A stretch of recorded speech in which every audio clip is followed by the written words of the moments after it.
On va traiter dans cette vidéo un pendule élastique, le ressort. Là, on va étudier la position de ce ressort en 3 cas. On va lire tous ensemble le texte. Un dispositif est constitué par une tige OH en haut et fixé.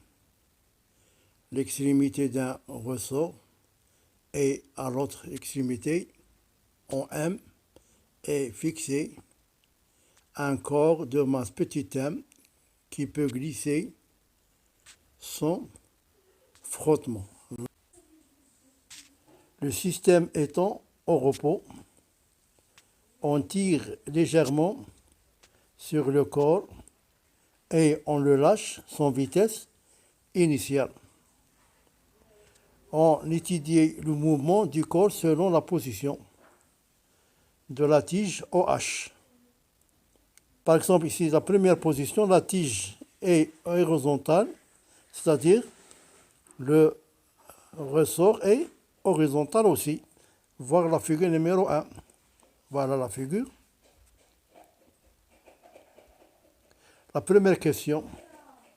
En appliquant la deuxième loi de Newton, trouver l'équation différentielle du mouvement du corps, en déduire sa nature et donner l'expression littérale de la pulsation. La deuxième question, calculer la période des oscillations avec M est égal à 0,1 kg et K, c'est la raideur, qui est égal à 0,5 Newton par centimètre. Deuxième position maintenant, la tige OH est verticale, descendante. Voir la figure numéro 2. Voilà la figure numéro 2. La question numéro 1. En choisissant le point M comme origine des abscisses et en appliquant la deuxième loi de Newton, établir l'équation différentielle des mouvements du corps. La question numéro 2.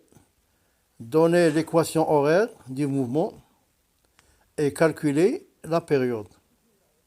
Troisième position, la tige OH est inclinée par rapport à la verticale. Voir la figure numéro 3. Et le voilà maintenant.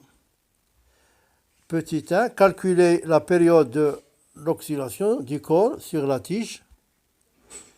Deuxièmement, on remplace le corps de masse petit m par un autre corps de masse petit m'. Le mouvement pris par le nouveau corps est-il plus rapide ou plus lent que celui de l'ancien corps? Étudiez le cas suivant pour M' est strictement inférieur à M. Arrêtez la vidéo et effectuez ces questions. Maintenant à la correction. La première position, la tige est horizontale. On va donner l'équation différentielle du mouvement. Le corps est immobile. Voilà. Il est soumis à deux forces. R, c'est l'action de la tige sur le corps. Et P, c'est le poids du corps.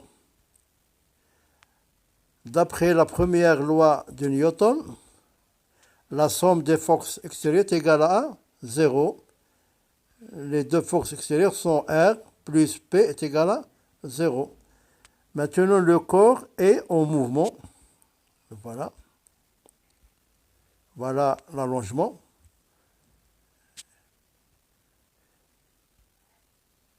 Le poids du corps, la réaction R. Et on ajoute T. C'est la force exercée par le ressort. D'après la deuxième loi de Newton, on a toujours la somme des forces extérieures, maintenant est égale à MA. Les trois forces, les voilà. T plus R plus P est égal à MA. Voilà, on constate que P plus R est égal à 0. On va remplacer ici par 0. Il nous reste T est égal à MA. Premièrement, en projetant 1 selon l'axe OX, elle nous donne moins T est égal à moins MA. Moins avec moins devient plus. T est égal à MA. T, c'est la force exercée par le ressort sur le corps. Et on l'appelle la force de rappel. Sa valeur algébrique est proportionnelle à l'élongation, c'est-à-dire T est égal à KX. Et de plus, deux signes opposés à l'élongation, c'est-à-dire moins. C'est-à-dire on crée T est égal à moins KX. Donc, moins KX est égal à MA. On peut écrire A, c'est la dérivée seconde de la position. Voilà. Et on peut écrire tout simplement X de point. D'où l'équation différentielle de ce mouvement. X de point plus K sur MX est égal à 0. La nature du mouvement est rectiligne sinusoïdale.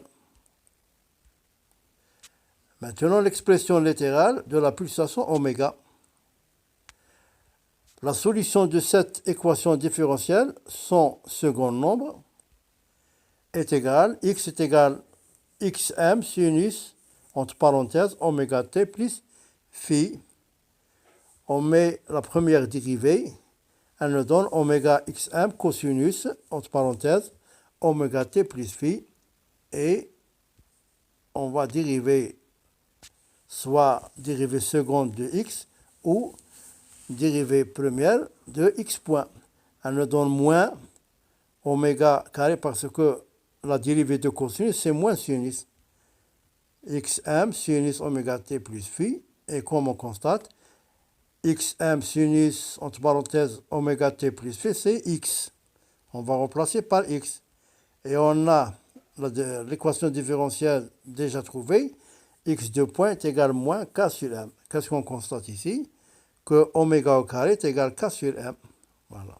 C'est-à-dire oméga est égal à racine de k sur m. Deuxièmement, calculons la période des oscillations. On a oméga est égal à 2pi sur t. Nous voulons t, la période. On va changer leur place. T est égal à 2pi sur racine k sur m, c'est-à-dire 2pi m sur k, racine de m sur k. On va calculer maintenant. On remplace m par 0,1 kg. Et là, nous avons 0,5 newton par centimètre. Il faut le convertir en mètres. Elle nous donne 5 fois 10, c'est-à-dire 50. Et on tient la valeur t est égale à 0,28 secondes. Deuxième position, la tige OH est verticale descendante. On cherche l'équation différentielle du mouvement. Le corps est toujours immobile et le corps est en mouvement. Le voilà. Là, quand le ressort est vide, sa longueur est L0. Quand on accroche le corps, il s'allonge de une longueur de delta L. Elle est constante. Et il est soumis à deux forces T et P.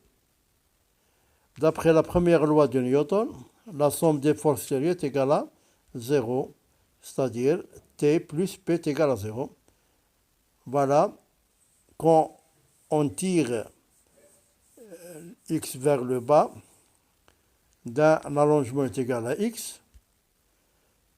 Voilà. Là, il est soumis toujours à deux forces P, mais maintenant T', ce n'est pas T, c'est différent. D'après la deuxième loi de Newton, la somme des forces extérieures est égale à MA. Les deux forces, T' plus P, 1 et 2. Maintenant, projetons les deux expressions selon l'axe HO. 1 moins P plus T est égal à 0. Et T est égal à moins K delta L. 2 moins P plus T' est égal à MA. Maintenant, T', c'est la force de rappel qui est proportionnelle à l'élongation et opposée. L'élongation, c'est delta L plus X, c'est-à-dire moins K entre facteur X plus delta L. On développe et on obtient moins Kx moins K delta L. Celle-là et celle-là, elles nous donnent 0. Il nous reste moins Kx égale MA. Et on obtient la même équation différentielle. Donner l'expression horaire du mouvement. X de t est égal à x moins cosinus oméga t plus phi. Choisissons le point M comme origine. Voilà. Au point M, nous avons t est égal à t sur 4, c'est-à-dire l'un quart de la période. Là, nous avons soit x est égal à 0, soit la vitesse est maximale. À t est égal à t sur 4, si on prend la position est égale à 0, c'est-à-dire on a x à t est égal à t sur 4 est égal à 0, on va le remplacer ici, c'est-à-dire xm cosinus oméga fois t sur 4 plus phi avec est égal à 0, oméga est égal à 2pi sur t, on va éliminer t, il nous reste pi sur 2 est égal à 0, et 0 on peut donner cosinus pi sur 2, c'est-à-dire phi plus pi sur 2 est égal à pi sur 2, implique que phi est égal à 0, et on va remplacer phi par 0 dans l'équation horaire. On obtient x de t est égal à xm cosinus oméga t, ou x de t est égal à xm sinus, entre parenthèses, oméga t plus pi sur 2. Ça, c'est la trigonométrie. Maintenant, on peut utiliser la deuxième condition. À t est égal à t sur 4, on a la vitesse maximale. Voilà la position. Et on obtient la vitesse en dérivant. X point de t est égal à moins oméga xm sinus oméga t plus phi. C'est-à-dire x point est égal à sinus plus 2 plus phi. Pour que soit la vitesse est maximale, celle-là est égale à 1. C'est égal à 1. Et sinus de pi sur 2 est égal à 1. C'est-à-dire sinus pi sur 2. Là, on obtient aussi phi est égal à 0. Et on le remplace. Et on obtient la même équation horaire. Troisième position, la tige OH est inclinée par rapport à la verticale. Calculons la période des oscillations du corps sur la tige. Voilà. Le corps est immobile. Le corps est en mouvement. Voilà, immobile. Maintenant, 3 forces étaient équivalents. En appliquant la première loi de Newton, la somme des forces est égale à 0, c'est-à-dire T équivalent plus P plus R est égal à 0. On nomme cette expression numéro 1. Là, on tire vers le bas et on a 3 forces. Maintenant, T, ce n'est pas T équivalent. En appliquant la deuxième loi de Newton, T plus P plus R est égal à MA. 1 nous donne P plus R est égal à moins TE. T plus R plus MA. Et on va remplacer P plus R par moins TE. Voilà. Équivalent. Et 2. La projection de la relation 2 selon la tige dans le sens du mouvement du corps. C'est-à-dire nous avons ici T moins T équivalent est égal à M A. Premier T moins K entre parenthèses delta L plus X. Le deuxième équivalent c'est moins K delta L est égal à X de point. On développe, on nous donne moins K delta L moins Kx, moins fois moins c'est plus, et comme ça est égal à 0.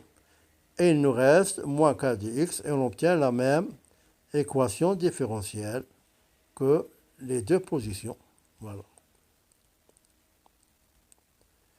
On obtient la pulsation oméga du même paramètre m et k que précédemment.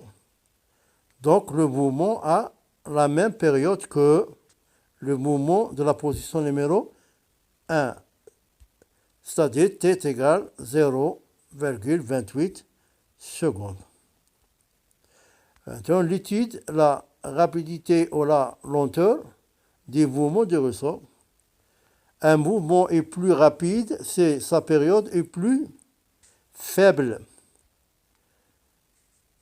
On désire par T la période du mouvement du corps de masse petit m, d'où T est égal à 2pi racine de m sur k. Le T au carré, elle donne 4pi au carré, m sur k. Et nous voulons m est égal à t carré,